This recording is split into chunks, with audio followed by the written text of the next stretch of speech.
kondo kutumikila chauta ni nkondo usamatopa kupinda maondo fulu. Hello everyone, my name is Diana and I am from IamNotAGoddess.com, and today I am hanging out with Suffix. His name is Aubrey, known as Suffix, and I'm just gonna let him introduce himself as we start our conversation. So we're basically gonna chat and talk about music and life and what goes on through this guy's head. So start with introducing yourself. How do you like to be introduced? You have already introduced me. Mm-hmm.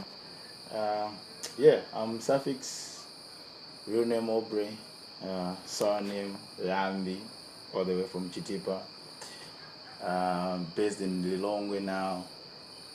Yeah, I think that's that. I'm a hip hop artist. Yeah, I'm a hip hop artist. Why are you here? Yeah. Why are you known as Suffix? Yes. I don't know. Suffix. I just love Suffix. I don't know. Yeah. Yeah. So you're a hip hop artist. And how would you describe your music to those who don't know? Well, I would say my music is, I do music to inspire, to entertain, and to, as well as challenge people to be who God created them to be.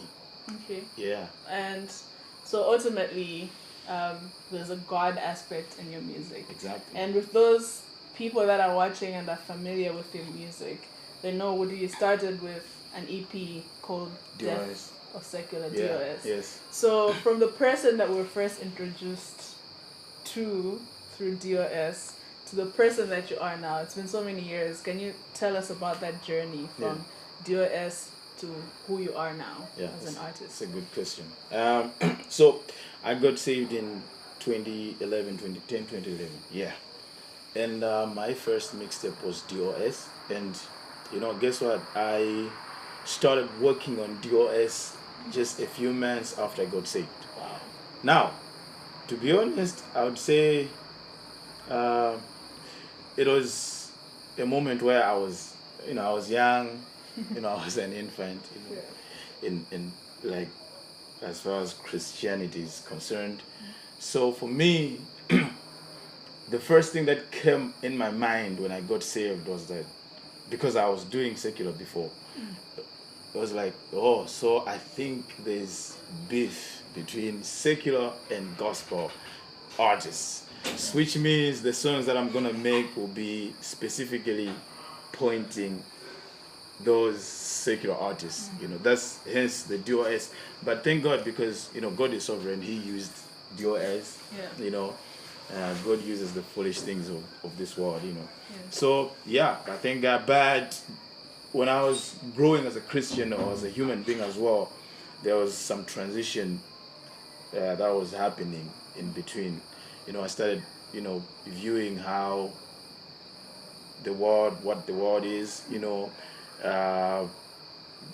theology shaping me and how I think and all that. So that sort of contributed to the artist who is sitting right here now. Yeah. Yeah. So if you had to go back, when was DOS released? 2013? 2012. 2012. Yeah. If you had to go back in time, would you change anything about DOS? I don't think I would. Not even the fact that you guys released it, like. I don't think I would. It was cool. I think it gave me the platform that I have right now. Honestly. Yeah. I don't think I would change anything. Nah. So the transition from now DOS to being this person, even the songs that you put out after that were different, right? But now you have somebody who talks more about social issues and things like that.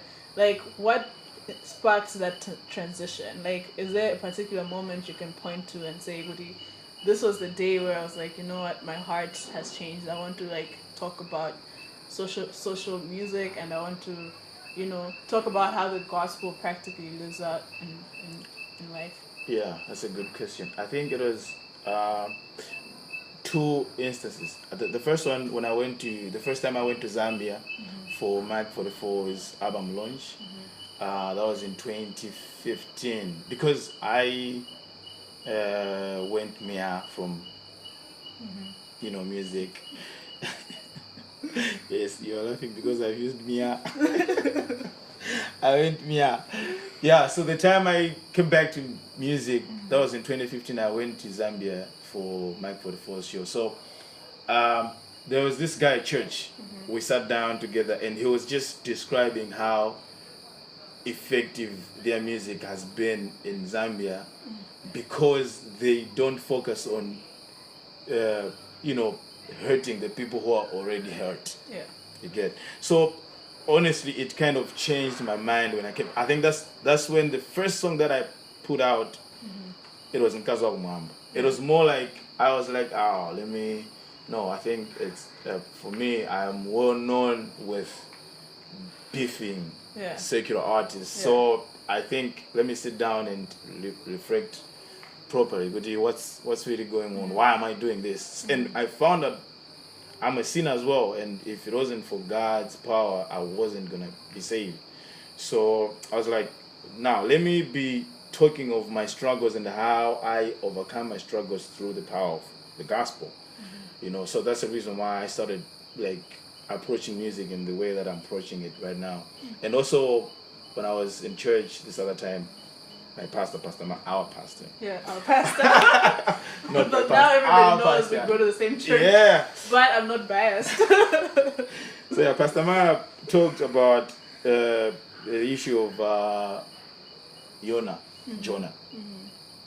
It really convicted me. Like that's when Ndina Ngakhala Jaji was birthed, So I was like, wow, I think the way I do approach music is not the way maybe God wants me to be approaching it. So that's when I kind of shifted from, just pointing out people. Yeah. But now I'm trying to show what the problem is and what the solution is. Yeah. Yeah. So obviously that change hasn't come criticism free. Nobody in the public space is beyond being critiqued, right? Oh yes. So from Ndina Ngakhala Judge, I think that was like Yeah. the most misunderstood song, all the way to like Get on the Nyato now. Yes, of course. There's like on one hand you have Christians, right? The people that have been your fan base, and the people that have got you to where you are, that don't understand. They're like, man, they want to singular. And you have, on the other hand, you have non-Christians who are like, what's been that response like to say, on one hand you have to deal with critics that are Christians, and then you have to deal with critics that are not Christians, others saying you're copying their style and things like that. How do you respond to critics and people who don't get where you're going? The Christian side now. Honestly, two things.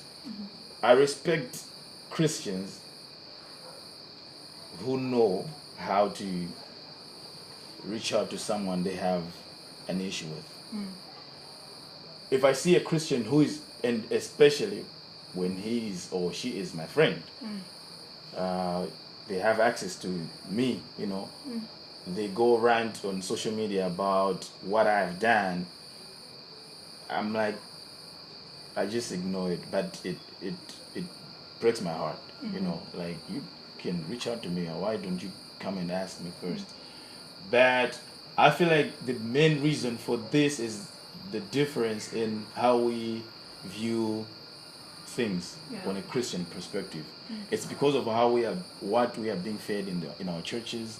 It's because of the difference in the doctrines that we follow, So because of that, I think there's, the novices were in CCB. They had to go and form their own church because of some differences that they saw in the, So I think that should be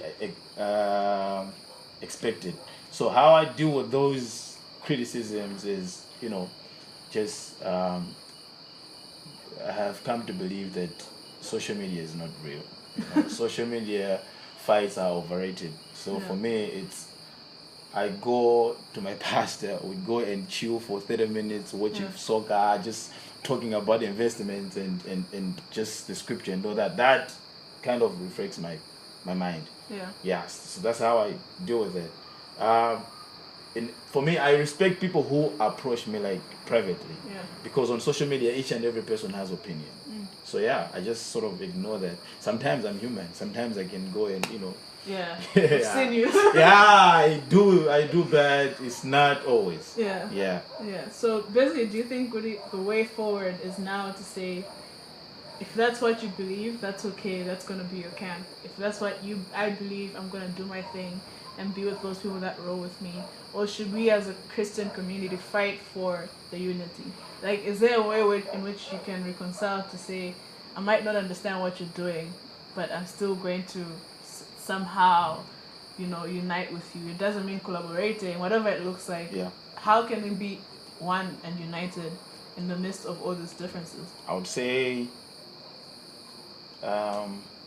we need to examine our hearts, because it's a hard issue sometimes. I feel like there's too much. I've been in that place before. Like, it was just more of not like this guy is doing something that I don't really agree with. It was now like hate sort of, and just envy and all that. But then when I started understanding all these things, that I need to examine my heart first before I criticize that person. Like, why am I criticizing the person? Am I doing it out of just envy, anger, or really I'm not really understanding what they're trying to say? So I think first of all we need to examine our hearts, why we are doing what we're doing, why we are criticizing what we are criticizing. Because to be honest, not all Christians do what I believe in. Yeah. But I have come to, just understand and accept the fact that we're different. But I think the fact that we are one body, I think people don't really grasp that. Yeah. Like, we're different, and diversity is very, like, there's beauty in diversity. Of course. That's the reason why there's CCP, there's Reformed Bible Church. There are Reformed Bible churches who are different from each other as well. Yeah. So yeah, we just have to accept the fact that we're different, but we have to respect and honor each other, because there's power in unity. Yeah. So do you think that beef has a place in Christian hip hop? I would say that's a good question. I would refer back to the conversation I had with Shaw Barak when he came here. So as we were driving from Lilongwe to Blantyre, I was like, dude, do you think there's a place where we can end this beef in CHH? He was like, no way, my friend. This is hip hop. It's the nature of hip hop itself. So I think we just have to continue beefing. Not continue beefing, that we have to check, as I've said, examine our hearts. We need to check our speech, mostly when we are trying to criticize a brother, that we have to, our speech should be seasoned with grace and all that. I think that's the main point. Otherwise, there will be always beef in CHH. Yeah. As far as being a Christian is concerned, and the fact that before you're a rapper, you're a Christian, right? Yeah. So how do you make sure your Christian life is on point before you get on stage? Like, practically, like, what does the Christian life of Suffix look like? Good question. So for me, first of all, I planted myself at Reformed Bible Church. That's where I serve as a member. Yeah. I think that's the first and foremost thing for me as a Christian, that I'm a member of a local assembly, local church. So, as well as I have people in my life who really challenge me as far as my faith is concerned. They're always there for me. Like, they do criticize me because they care about my soul, not my music. They probably don't listen to your music. They probably don't listen to my music. Not really. They are, so the point that I'm making is, it's easy for people just to say, like, honestly, this broke my heart when I saw this thing, that Suffix, you need to plant yourself. You don't know what discipleship is. I'm like, I don't have to go on Facebook with myself. It's like, hey, I'm out here with my pastor doing discipleship. That's my private life as a Christian. So that's what keeps me in check. You know, my pastor always reviews my music. You know, and you know, he's always there for me, like Bible studies and all that every Wednesday. Like I meet with people that don't even listen to hip hop. My church members, you know, they don't even know. They just know that I'm Suffix, but they don't actually know what I do, like musically and all that. So I think that's one thing that keeps me in check and accountable. Okay. So you recommend the same thing for an up and coming Christian rapper? Yeah, I do.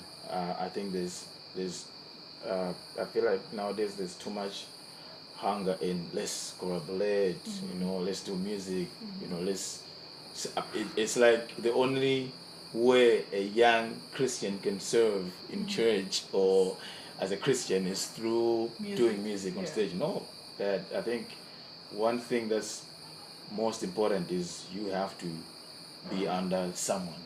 You know, you have to submit to that authority, maybe your pastor, or if your parents are really solid Christians as well. Okay. So speaking of collaborations, I'm sure there's so many people that want a collab with Suffix. I want so many collabs from other people as well. But you don't want one for me, it's okay. You don't rap.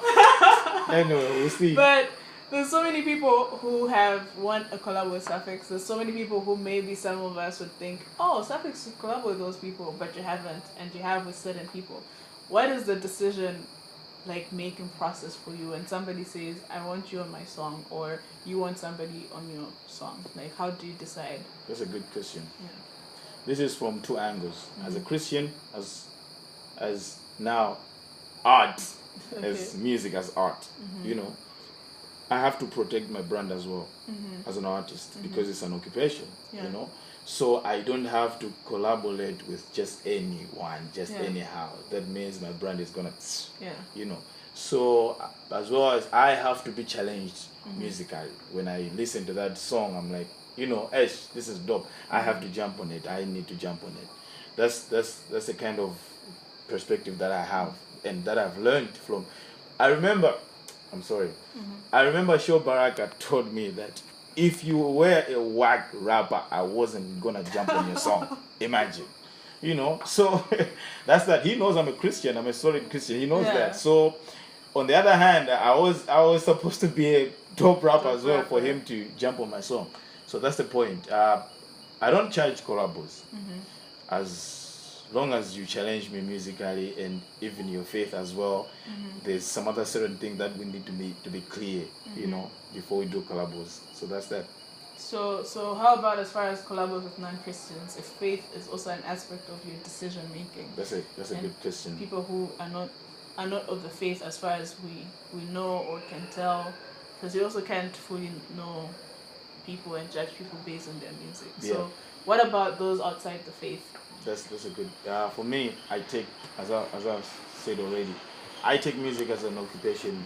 It's more of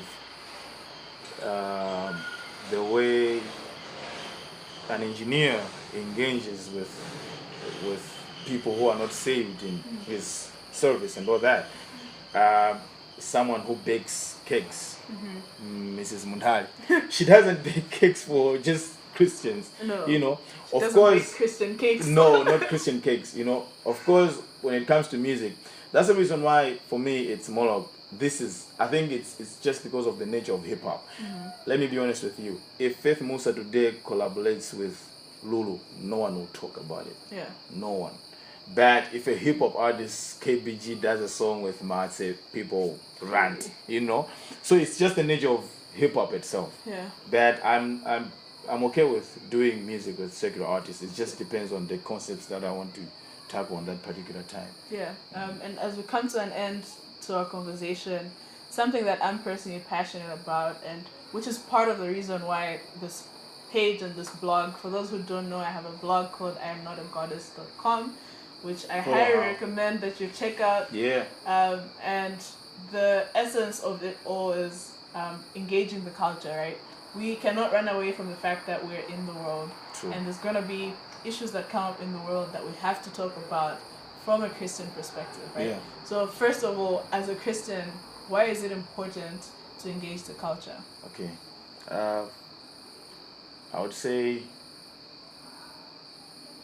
when I was doing music of just pointing each other, like just finger pointing and all that, I didn't have a chance to sit down with people who could tell me their stories, you know.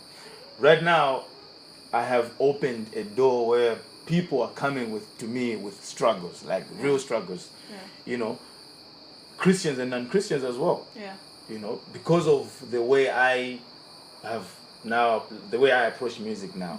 So for me, I feel like it's important because it opens doors for honest conversations, you know. So I think that's the important, and you can't. It's easy. It's not easy for someone to reach out to a person that you don't know maybe what they're going through. So yeah, I think that's one of the most important things of engaging culture. Like I should be able to sit down with a person who loves football, you know, and I love soccer as well, and we just relate on that level. That's where the conversations start, you know. Sure. Yeah, so that's the thing. I think that's the most important thing because we are living on earth. We are not in heaven, so we have to be able to relate with other people because we can't say, you know, we can't say there's nothing good that those people have done. Like we can't just rule out everything, you know.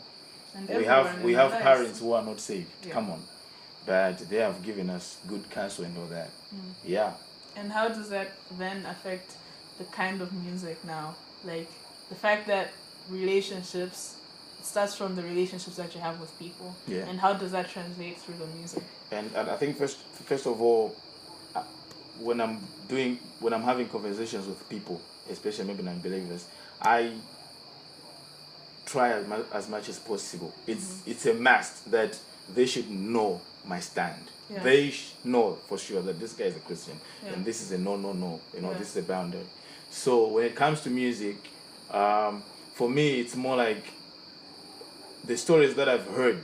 You know, I sort of feel like, okay, this is the story is. How should I address it in a way that I should also give hope to people and also point them to the cross because that's the only hope that we have.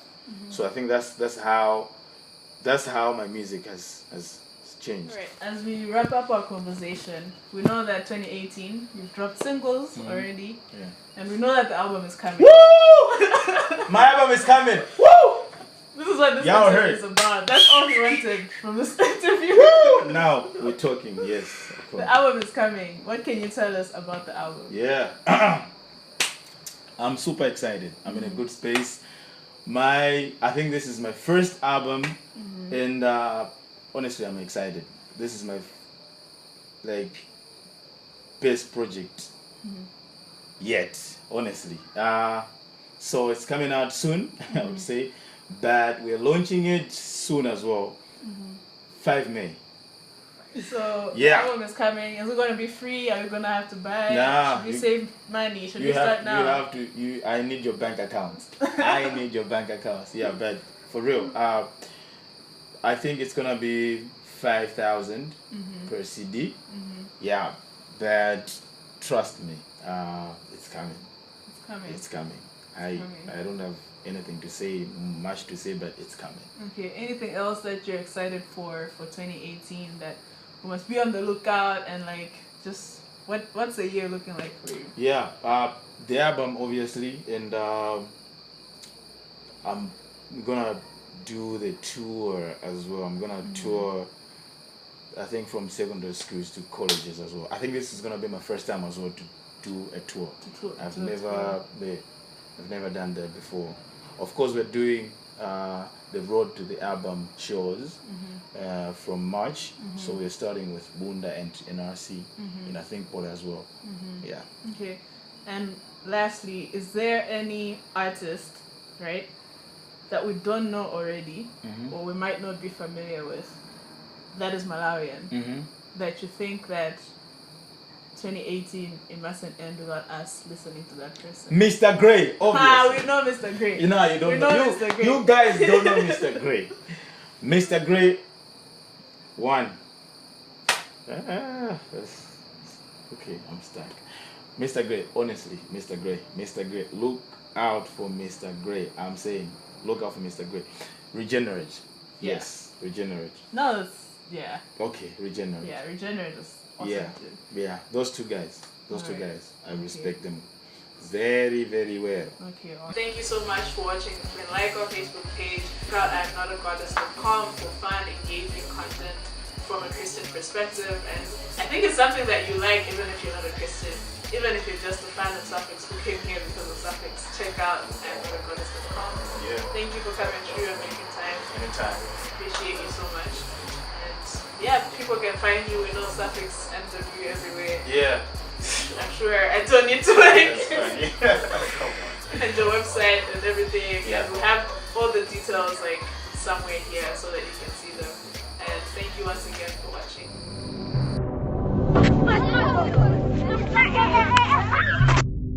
Malawi, Blanta, Jilobwe. That's where I grew up. Back then it was just about soccer, just video shows, just chilling with our dreams. I didn't even have a thought that one day I was gonna be an artist, but I feel like it's not a sacrifice for me, but a privilege to live within God's story. And sometimes it feels like you cease to be human because people expect a lot from you. So let me take you back to where it all started, before I sleep.